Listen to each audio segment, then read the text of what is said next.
नमस्कार दोस्तों, स्वागत आपका मेरे चैनल पे। दोस्तों, जैसा कि आप जानते हैं, इंडिया और चाइना के बीच में बहुत ज़्यादा तनाव चल रहा है पिछले 2 महीनों से, और ये लद्दाख के अंदर ज़्यादा है। ऐसे में दोनों देशों की एयरफोर्स भी तैयार है और इंडिया की एयरफोर्स ने भी काफ़ी तैयारी की है और अपने फाइटर जेट लगाए हैं। ऐसे में दोस्तों, अगर इन दोनों का मुकाबला होता है तो चाइना का जो सबसे बेहतरीन फाइटर जेट कहा जाता है वो है 5th जनरेशन का J-20। लेकिन दोस्तों, अभी भी माना जाता है कि ये पूरी तरह से तैयार नहीं है, केवल एक पेपर टाइगर भी बोल सकते हैं, और भी बहुत सी बातें हैं।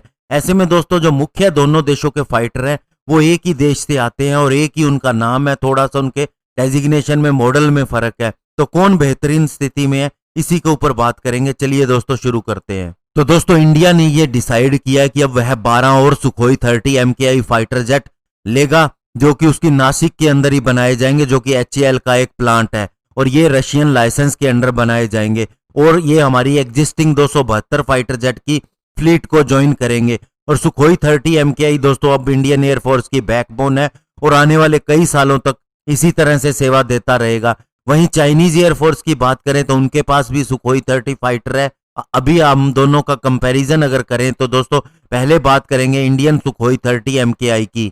तो दोस्तों, जो 260 प्लस फाइटर जेट हमारे पास सुखोई 30 है, अभी भी नासिक के अंदर इनकी मैन्युफैक्चरिंग हो रही है और ये प्रोडक्शन अगले 2-3 सालों तक चलेगा। जो इंडियन वर्जन है सुखोई 30 का, वो स्पेशली इंडिया की नीड्स के हिसाब से बनाया गया है। और ये MKI दोस्तों स्पेशली इंडिया के लिए डेजिग्नेशन है। और हमारे फाइटर जेट के अंदर इसराइली एवियोनिक्स लगे हैं, इलेक्ट्रॉनिक वारफेयर सिस्टम लगा है, जिससे दोस्तों ये इसे नॉर्मल सुखोई 30 से डिफरेंट बना देता है। और दोस्तों, इंडियन सुखोई 30 MKI अकेला ऐसा फाइटर जेट है जिसने ब्रह्मोस को भी फायर किया है। और इसके अलावा इसके ऊपर Russian origin R-73, R-77 missile तो आती ही है। इसके अलावा इसके ऊपर लॉन्गर रेंज अस्त्रा, जो कि हमारी locally developed beyond visual range air to air missile है, उसे भी इसके ऊपर लगाया जाएगा। और दोस्तों, इस मिसाइल को लगाने के बाद इसकी कैपेबिलिटी कई फोल्ड बढ़ जाएगी, क्योंकि इससे पहले इसे कॉम्प्रोमाइज करना पड़ता था जो रशियन कम दूरी की मिसाइल्स हैं। लेकिन अब ऐसा नहीं होगा और अस्त्रा को हम आगे भी डेवलप कर रहे हैं,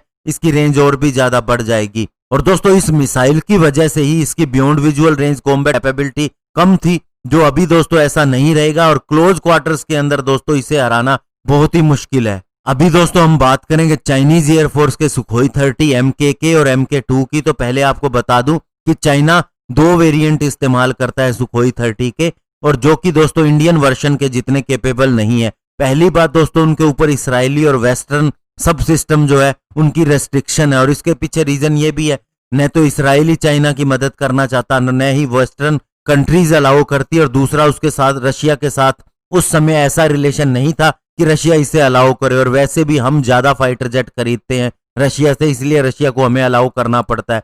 दूसरा दोस्तों, चाइना ने पहले 73 पुराने मॉडल MKK वर्जन जो था सुखोई 30 का, वो ऑर्डर दिया था। उसके बाद में 24 MK2 वर्जन भी ऑर्डर दे चुका है अपनी नेवी के लिए।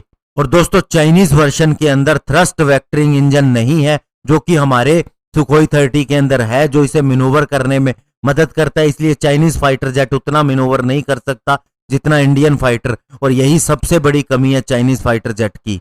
और दोस्तों, चाइना खुद सुखोई 30 नहीं बनाता, बल्कि उसने इसका डिजाइन कॉपी किया है और भी बहुत सी चीजें कॉपी की है, और 2 वर्जन बनाए हैं, J-11 और J-16।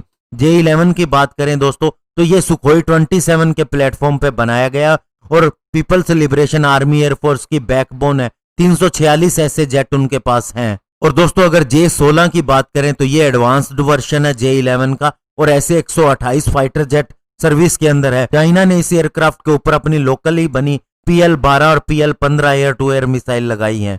इसके अलावा दोस्तों, चाइना ने सुखोई के एक और वेरिएंट सुखोई 33 को भी अपनी नेवी में शामिल किया है। यानी कि दोस्तों, इसे डायरेक्टली शामिल नहीं किया, लेकिन इसका कोपाइड वर्जन शामिल किया, जिसे J-15 के नाम से जाना जाता है, जो कि एक aircraft carrier borne fighter jet है। और इसकी कॉपी दोस्तों चाइना ने यूक्रेनियन प्रोटोटाइप से बनाई है, जो कि गुप्त तरीके से हासिल किया गया। और ऐसे कम से कम 50 एयरक्राफ्ट चाइना की सर्विस में। तो दोस्तों, आप समझ सकते हैं कि चाइना की सारी टेक्नोलॉजी कॉपी की है, उसके अंदर ओरिजिनल कुछ भी नहीं, फाइटर जेट से लेके मिसाइल्स तक। तो आप उनकी क्षमता भी समझ सकते हैं कि क्या होगी। और ऐसे में हमारे पास जहां पर जो भी टेक्नोलॉजी है वो ओरिजिनल टेक्नोलॉजी है। इसीलिए दोस्तों मान के चलिए कि अगर युद्ध होता है तो हमारी एयरफोर्स फार अहेड रहेगी चाइना से। धन्यवाद, जय हिंद।